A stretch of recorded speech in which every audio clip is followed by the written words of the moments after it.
Bonjour, c'est Juliette. Vous ne me connaissez pas encore, mais je suis très heureuse de vous rencontrer et de reprendre le flambeau du podcast Chance. Qu'est-ce que je peux vous dire sur moi ?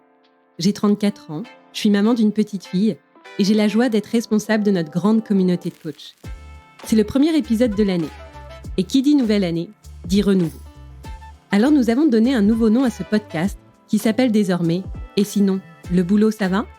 La fameuse phrase qu'on a toutes et tous prononcée et ou entendue. Et on espère que ce podcast deviendra une ressource qui vous aidera à répondre un grand oui à cette question. On s'est aussi dit qu'on allait rendre ce podcast collaboratif, en donnant le micro aux coachs partenaires Chance, pour partager avec vous leurs conseils, explorer ensemble comment dépasser nos croyances limitantes ou ce fichu syndrome de l'imposteur, et continuer bien sûr de tendre le micro à toutes ces histoires de vie dont nous croisons le chemin au quotidien. Vous écoutez « Et sinon, le boulot ça va ?» Le podcast pour vous aider à répondre un grand oui à cette question.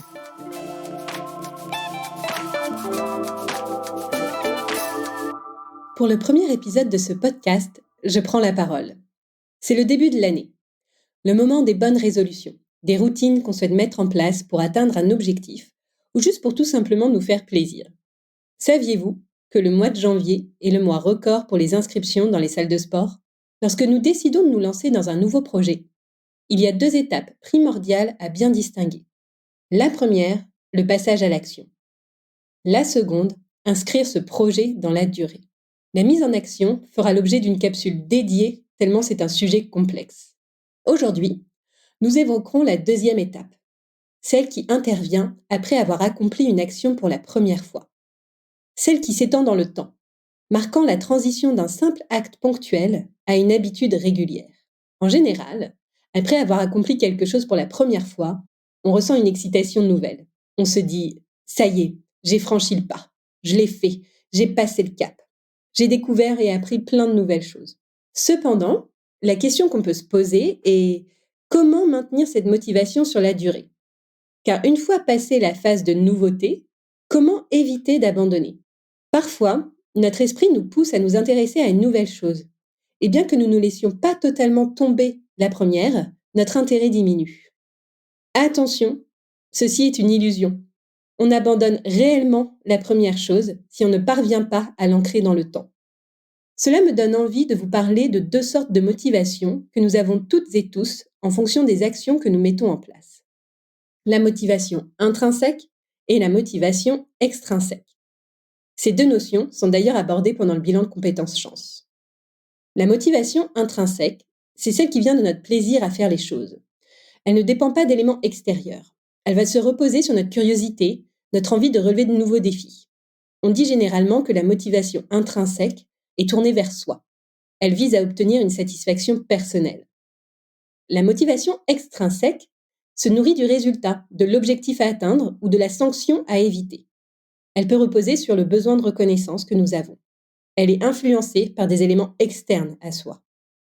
Il n'y a pas une motivation meilleure qu'une autre, elles sont toutes les 2 indispensables et cohabitent ensemble. Elles ne sont pas non plus constantes et peuvent évoluer en fonction de la nature de la tâche à accomplir. Revenons par exemple au sport. Vous commencez la course à pied dans le but de perdre quelques kilos. Vous avez donc une motivation extrinsèque, car ce qui vous motive, c'est les résultats finaux.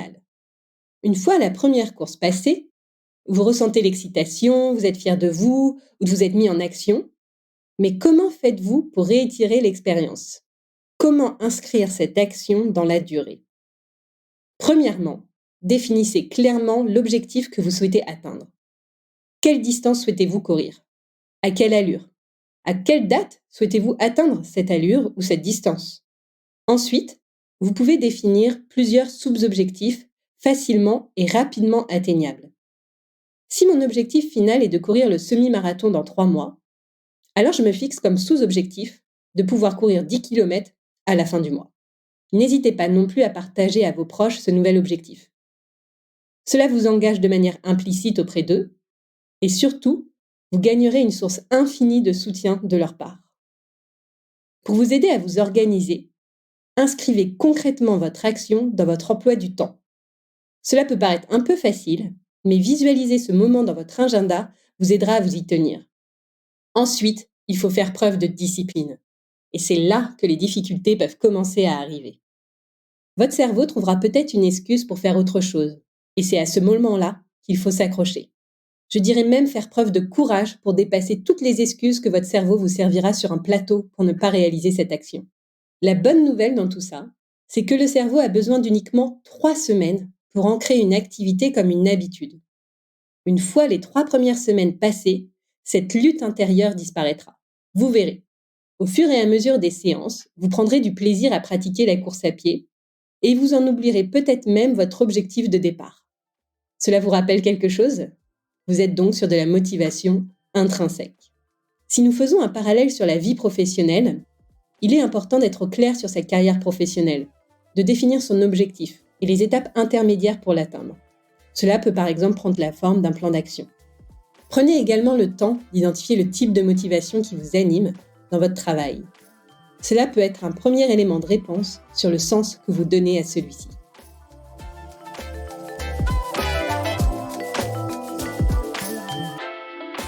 Merci d'avoir écouté « Et sinon, le boulot ça va ?» Le podcast pour vous aider à répondre un grand oui à cette question.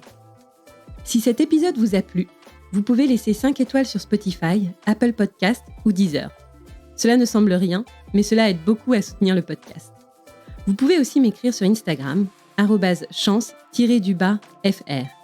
Et n'hésitez pas à recommander ce podcast à toutes celles et ceux proches qui ont besoin de retrouver du sens dans leur vie pro. À bientôt!